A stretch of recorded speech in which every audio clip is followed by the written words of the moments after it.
So I've done around 2,000 to 3,000 different shows and concerts, which means I've booked thousands of DJs. Today, we're going to talk about the biggest mistakes that I see and also my biggest tips on how to get to the next level. If you don't know, my name's Justin, and I run a program called Cosmic Academy. We're an artist development school. We've been around for over 10 years. We work with over 550 different artists. And our students, they get incredible results.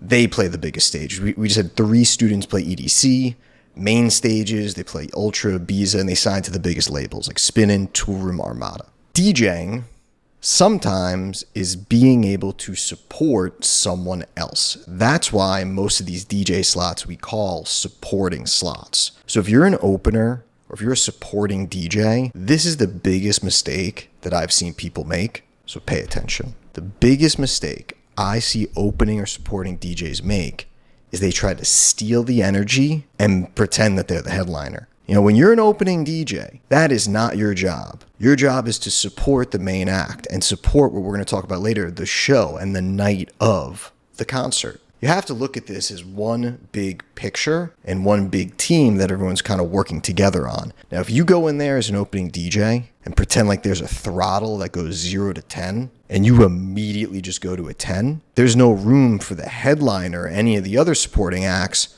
to lift that energy up. So the biggest mistake I see people make, and the one that you have to avoid, is trying to show off, trying to make this all about you, thinking like this is your opportunity to just murder this room. That's not what this is. And not only is that going to hurt you that specific night, you're going to hurt the night, but it's probably going to hurt your reputation with the artists that are playing and that you're supporting. And it's probably going to hurt your reputation with me, the person who's booking you. And a lot of times, I'd be doing 4 different shows a week, 4 different venues. You could really hurt your reputation in an entire city. And along with that, the agents and the managers of the other artists that were implanted in booking that show. So be very, very careful. Realize what this job really is. Okay?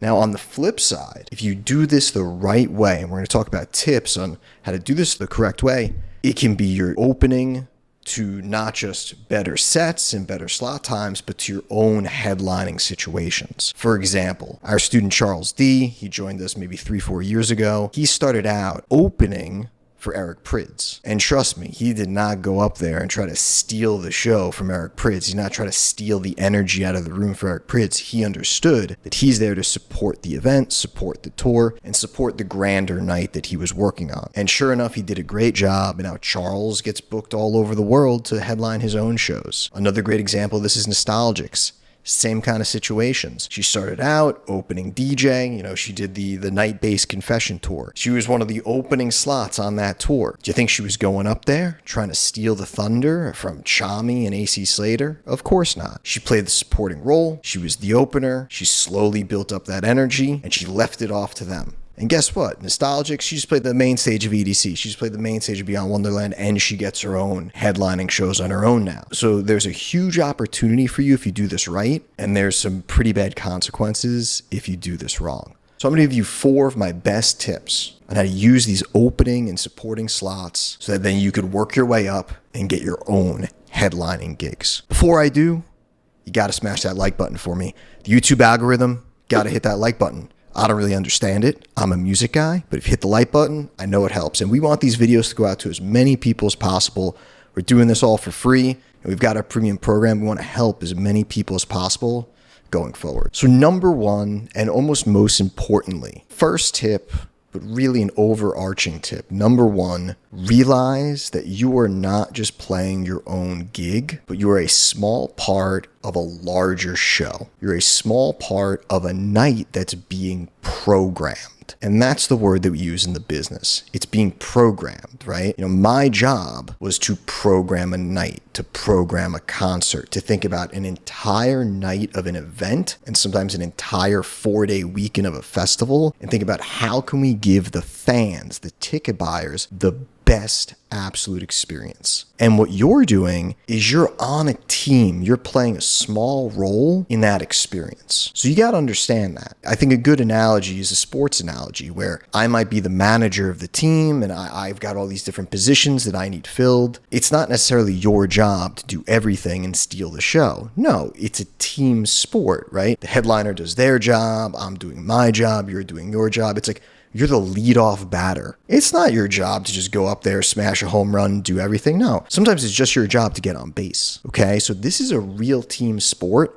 Everyone working on this event should be working together. So if you come in there just trying to do your own thing, I'm just going to play whatever I want, I'm going to play the headliner's music, I'm going to do my own thing, you're kind of forgetting the purpose of this. And the purpose of this is to have a great event and for you to be part of this team helping everyone else out. So that's tip number one. Realize that this is a programmed experience and being a team player is crucial. Tip number two. Realize that you are there in support of another artist. So I used that word before. A lot of people say I'm an opening DJ, I'm a closing DJ. The truth is you're a supporting artist and you're supporting someone else. The true goal, especially if you're an opener, is to truly open the room. And we call this warming it up.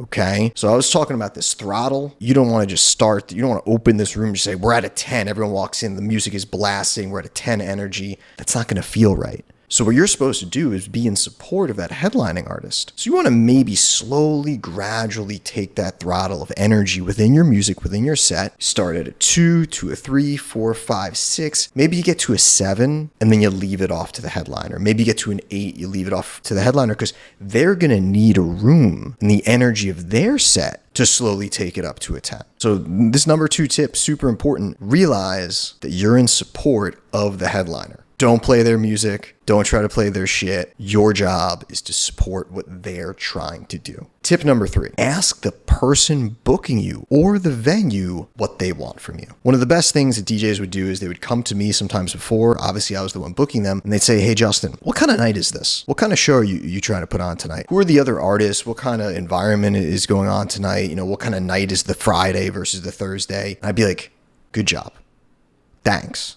Thanks for being a team player. And I'd explain to them, I'd be like, hey, this is actually, more of a house night, more of an underground night. The headliner comes in, it changes a little bit. And I'd explain to them the programming of the night. This is a huge tip. So go to the person booking you beforehand, before the night, and say, hey, you're programming this night. What are you looking for from me? What do you need me to do? How can I help? How can I help make this night the best possible night? Tip number 4, if you can, talk to the artist that you're supporting beforehand. See what they want. Sometimes it's not possible the night of because you'll be opening, they'll be showing up during your set or towards the end of your set. You won't have a chance to talk to them. Hit them up on Instagram. Shoot them a message. Get their email them. And it's a really respectful thing to do, to hit up an artist you're supporting and say, hey, I just want to let you know, I'm your opening DJ in New York next week. What kind of set are you looking for?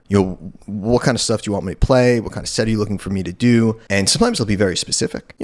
Most of the time they don't want you to play their stuff. Most of the time they don't want you to play the exact kind of stuff that they're going to play. So they might have specific requests for you. And also they might be super cool about that and be like, you know what? I appreciate you hitting me up. You got your own shit? Go show them your own shit. You might be shocked. And if you make a really, really good impression, they might ask you to do more opening spots for them. So being super respectful towards the headlining artist, the person that you're supporting, this could open up massive opportunities for you. I mean, this is how some of our students got on these tours. Taylor Torrance went on tour Tritonal, same kind of way. Rebecca, she goes by Bexy. She's doing shows for Above and Beyond now, same kind of way. It started out with one great experience, and then they're like, hey, do you want to play our festival at the Gorge for Anjuna?